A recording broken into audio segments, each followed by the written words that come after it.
Assalamualaikum warahmatullahi wabarakatuh. Innal hamdalillah wassalatu wassalamu ala Rasulillah. Alhamdulillah, bertemu lagi dengan Kang Abai di acara seminar pranikah dan pasca nikah online. Untuk materi pertama ini, permulaan, insyaallah Kang Abai akan menyampaikan materi bab mengikhlaskan. Untuk bab mengikhlaskan ini materinya sama ya, pranikah dan pasca nikah. Nanti insyaallah materi lanjutannya untuk video insyaallah berbeda.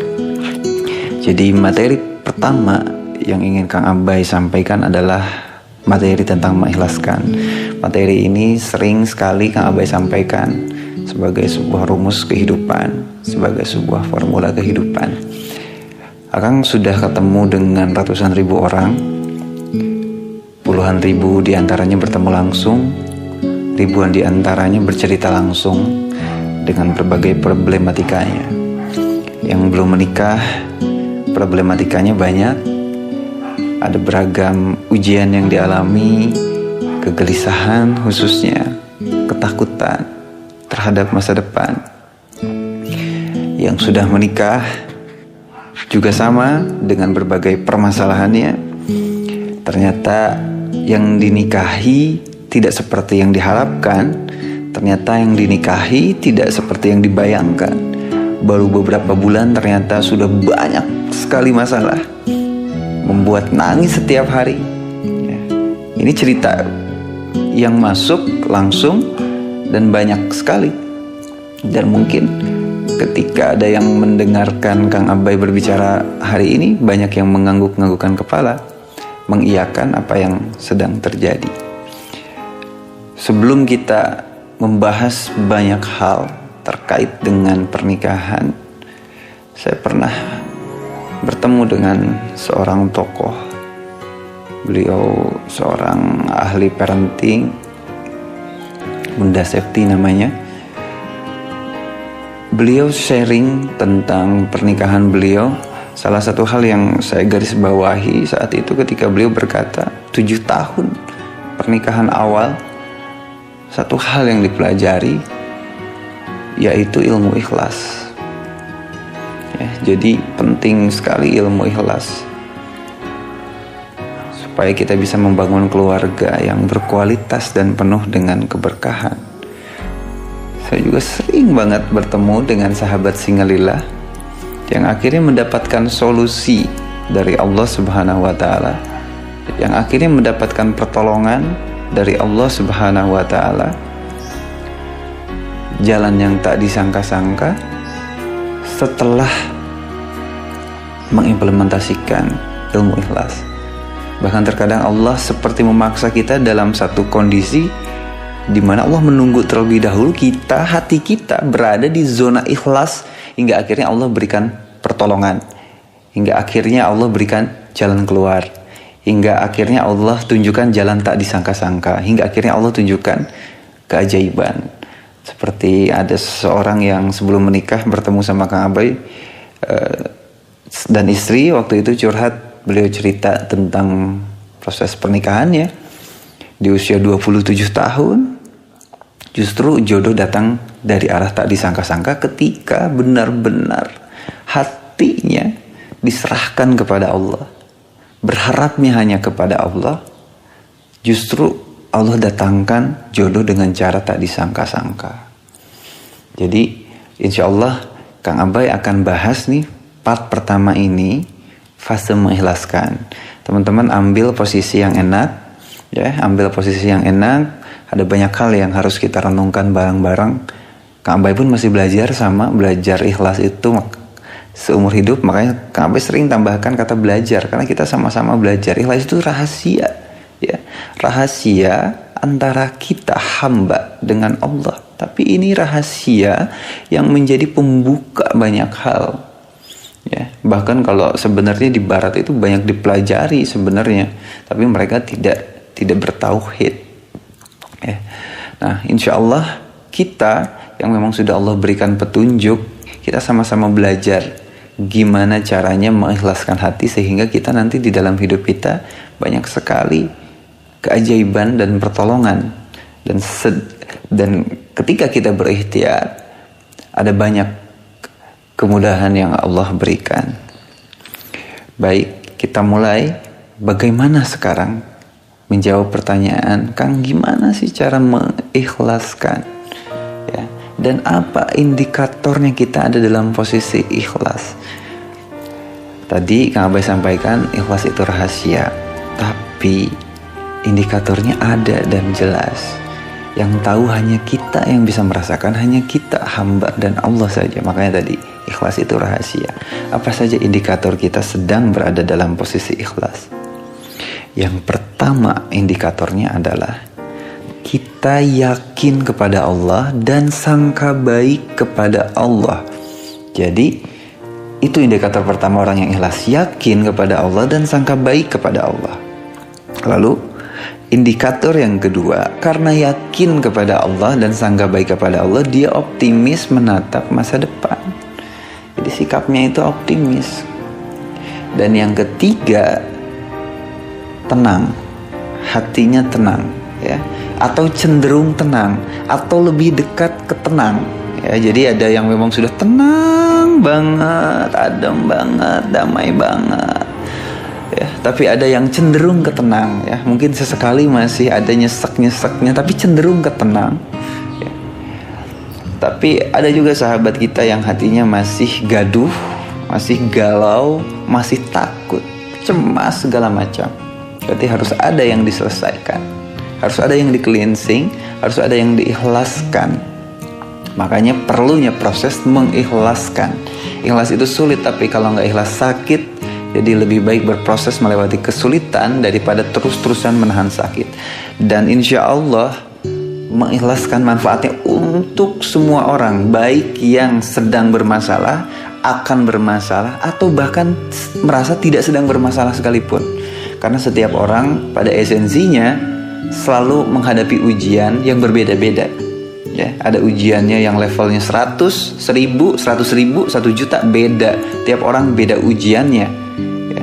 Tapi ada orang yang level ujiannya 1 juta, tapi dia punya kemampuan dan kapasitas hati yang ikhlas sedemikian rupa, dia bisa adem-adem saja melewatinya. Tapi ada orang yang dikasih ujian cuma 100. Ya, tapi dia belum sanggup, hatinya belum nerima, dia kecewa, menggelora, putus asa. Ya. Yang salah siapa? Yang salah apakah Allah yang ngasih ujian? Tidak. Allah itu ngasih ujian sesuai sebenarnya dengan kapasitas kita, tapi hati kitanya yang belum connect ke Allah. Ya. Nah, supaya hati kita connect ke Allah, yuk bareng-bareng sekarang kita belajar mengikhlaskan. Kang Abai ketika nulis novel buku Cinta Dalam Ikhlas, ketika menulis e-book Keajaiban Ikhlas dalam Menjemput Jodoh, melakukan banyak sekali wawancara dan juga riset ke orang-orang di sekitar juga khususnya. Kenapa sih ada orang yang dikasih masalah A cepat selesainya? Kenapa ada orang yang dikasih masalah A, orangnya masalahnya sama, orangnya beda, nggak cepat selesainya? Kenapa ada orang yang diuji kehilangan, ada yang 20 tahun masih terluka, tapi ada juga yang diuji dengan kehilangan, hanya dalam tempo hitungan bulan dia bisa langsung optimis kembali menatap masa depan, dan bahkan Allah ganti solusi yang lebih baik. Kenapa? Dari pertanyaan ini ketemulah formula. Kang Abai selalu menyampaikan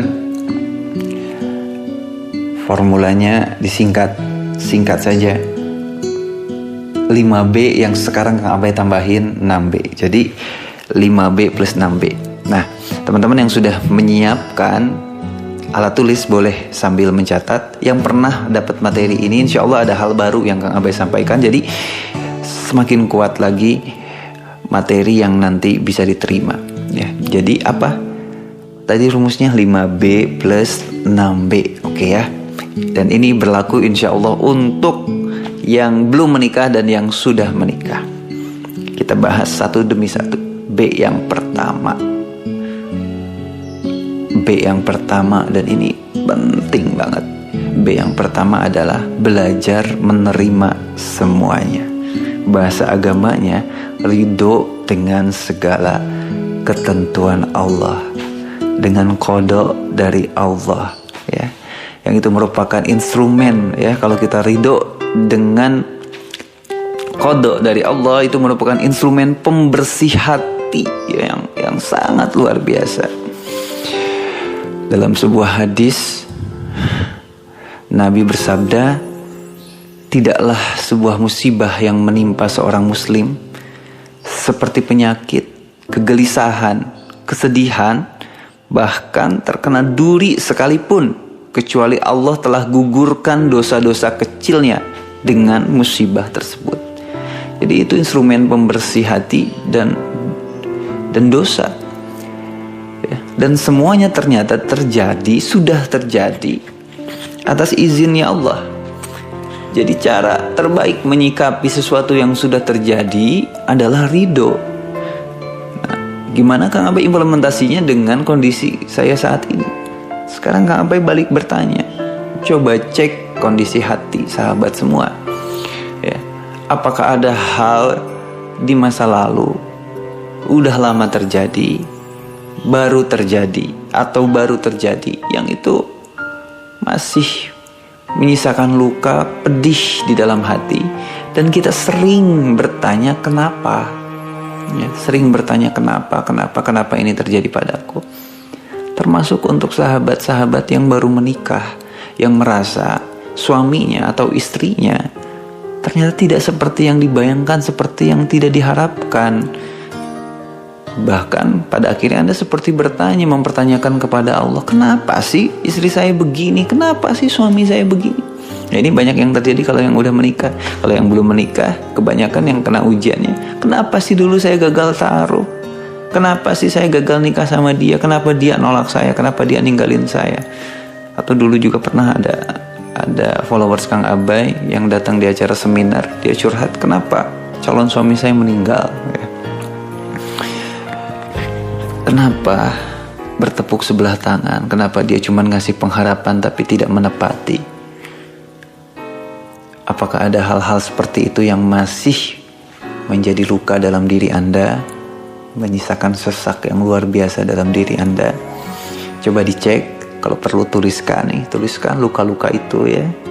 Sesuatu yang sifatnya nyesek dada itu tuliskan, lalu harus diproklamirkan untuk diikhlaskan, diterima semuanya sebagai sebuah episode kehidupan yang sudah terjadi, dan kita yakin semuanya terjadi atas skenarionya Allah, yang itu semua tidak akan pernah terjadi kalau Allah tidak mengizinkan untuk terjadi.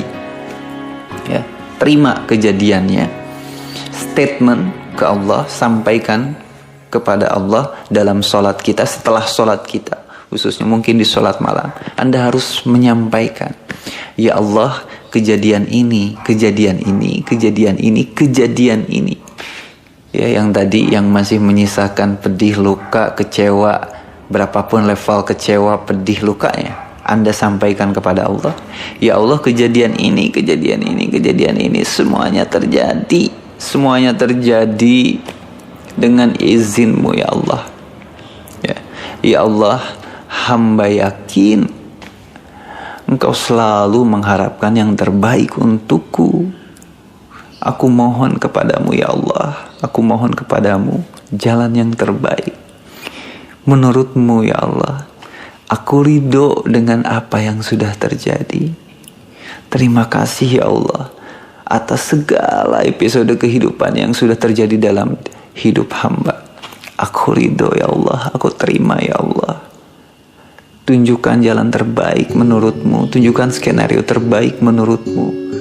Aku hanya mengharapkan ridho-Mu ya Allah. Apapun yang Engkau ridho terjadi padaku, maka terjadilah ya Allah. Sampaikan kepada Allah, kalau yang kita harapkan itu ridhonya Allah.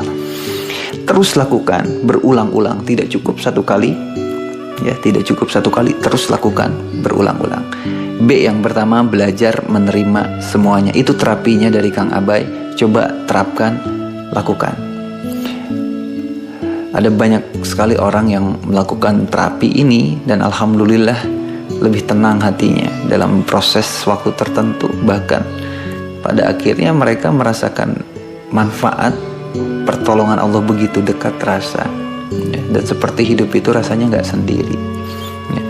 Jadi B yang pertama penting banget ya.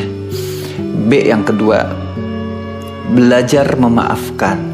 Ya, ini tuh amalan yang sangat berat bahkan bagi Kang Abai sendiri, bagi setiap orang.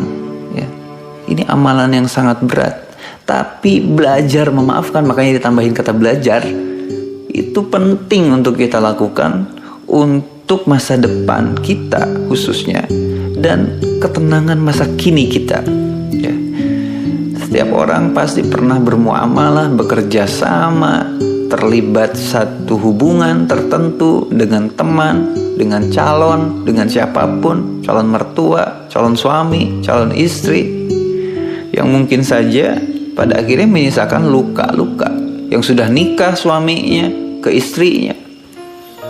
Nah, makanya sekarang yang udah nikah, yang ngerasa punya masalah sama suaminya, punya masalah sama istrinya, Pak, kalau ingin hubungannya lebih baik lagi, hati Anda harus belajar memaafkan. Selain tadi menerima, ya harus belajar memaafkan. Dan amalan yang sangat berat, tentu saja ganjarannya pun kelas berat. Makanya amalan orang-orang yang pandai memaafkan itu luar biasa. Ya.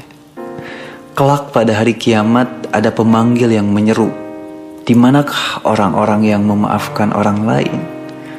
Kemarilah kepada Rob kalian dan ambillah pahala kalian. Ya. Dan wajib bagi setiap muslim bila suka memaafkan, maka Allah akan memasukkan dia ke dalam surganya. Wah, Masya Allah ya. Jadi orang-orang yang suka memaafkan itu ganjarannya surga ya. Barang siapa yang ingin dibangunkan baginya bangunan di surga, hendaknya ia memaafkan orang yang menzaliminya, hendaknya ia memberi orang yang bakhil kepadanya, dan menyambung silaturahmi kepada orang yang memutuskannya. Ini hadis riwayat Tabrani. Jadi betapa dahsyat ya amalan memaafkan. Jadi ayo sahabat semua, cek mungkin saja ada hal-hal masalah di masa lalu berkaitan dengan seseorang, berkaitan dengan orang dekat Anda, berkaitan dengan suami Anda, istri Anda. Anda ada kebencian di dalam hati Anda. Belajar maafin dulu, belajar maafin. Termasuk yang singlillah juga, ada seseorang yang pernah nyakitin di masa lalu. Belajar maafin. B yang kedua, belajar memaafkan. B yang ketiga, banyak bertaubat. Ya. Taubat ini luar biasa sekali efeknya. Bisa jadi Allah memberikan kesakitan, rasa sakit dalam hati kita, kepedihan dalam hati kita, karena selama ini kita terlalu sering berharap kepada makhluk.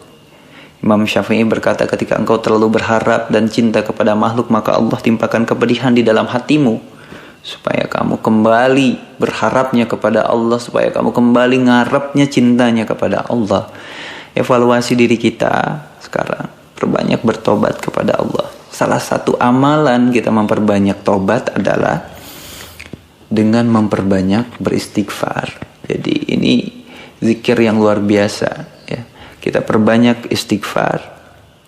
Kalau perlu juga kita sholat taubat, minta mohon ampun kepada Allah setelah sholat kita, dan perbanyak beristighfar. Dan ada banyak sekali manfaat beristighfar ya. Salah satunya istighfar itu menjadi penyebab Allah jatuh cinta kepada hambanya ya. Hubullah ya. Lalu berikutnya penyebab turunnya ampunan Allah, al-maghfurun ya. Dan juga istighfar ini menjadi wiridnya, zikirnya Rasulullah Sallallahu Alaihi Wasallam ya. Tiap hari Rasulullah Sallallahu Alaihi Wasallam beristighfar minimal katanya 100 kali ya. Dan istighfar ini juga salah satu zikir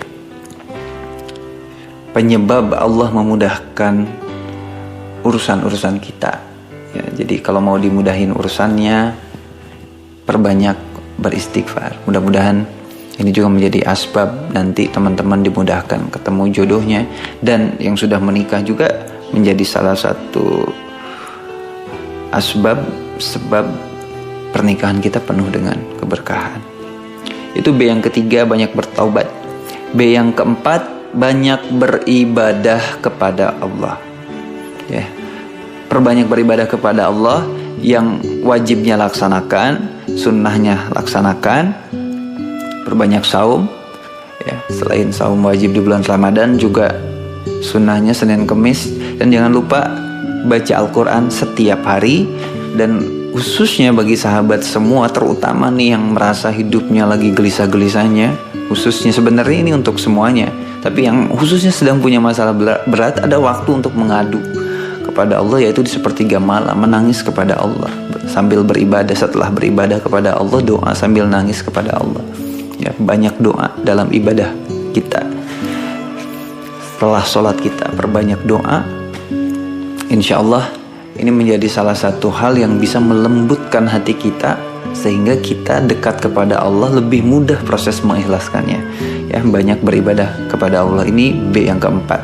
Kang Bay mengkhususkan sebenarnya tadi ya, sholat malam dan baca Al-Quran setiap hari, jangan pernah ditinggalkan. B yang keempat.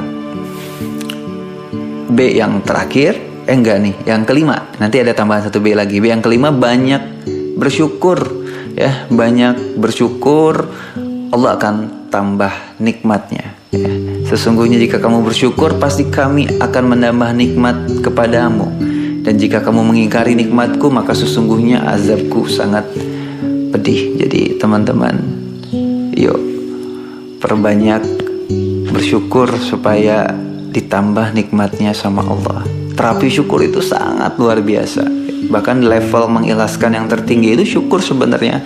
Ada hal-hal kejadian yang kita bikin sakit hati, yang bagi kita mengecewakan, tapi satu titik waktu karena kita udah dapat hikmahnya, kita udah melewati proses mengikhlaskan, tiba-tiba kita mensyukuri kejadian tersebut ya. Dulu ibu saya saat ditinggal bapak, sakit bener beliau, tapi satu titik waktu ketika SMP beliau pernah bilang ke saya, ketika saya bertanya hal apa yang paling disyukuri dalam hidup, malah ibu menjawab saat ditinggalkan bapak. Tapi ibu bisa ngejawab seperti itu setelah proses panjang ya, karena menurut beliau setelah kehilangan bapak, mama, ibu jadi merasa semakin dekat dengan Allah dan semakin dicintai Allah. Jadi luar biasa ya, mencintai kehilangan, sesuatu keberuntungan yang kita peroleh justru saat kita mendapatkan ujian ya. Karena kehilangan ini ku mampu mendekat kepadamu. Saat sesuatu itu jadi bikin kita dekat sama Allah, makin bikin kita bersyukur pada akhirnya. Itulah yang kita syukuri, maka itulah hikmah luar biasa yang kita peroleh. Itu B yang kelima. B yang keenam, yang terakhir, banyak bersedekah ya. Selama proses mengikhlaskan banyak bersedekah. Sedekah itu kita kehilangan sesuatu yang kita miliki sepertinya ya. Esensi dalam hidup sebenarnya kita nggak memiliki apapun, semuanya miliknya Allah. Sesuatu yang kita pegang, kita sedekahkan, kita berikan, kita sebenarnya sedang belajar kehilangan. Dan luar biasanya sedekah bisa jadi tolak bala ya. Luar biasanya sedekah penarik keajaiban pertolongan. Apalagi kalau teman-teman sedekah ke anak yatim terus didoain, tuh luar biasa banget. Teman-teman, ini permulaan materi dari Kang Abay, materi bab mengikhlaskan. Insya Allah nanti lanjut selanjutnya video ya, nanti Kang Abay akan nyampein materi dalam bentuk video.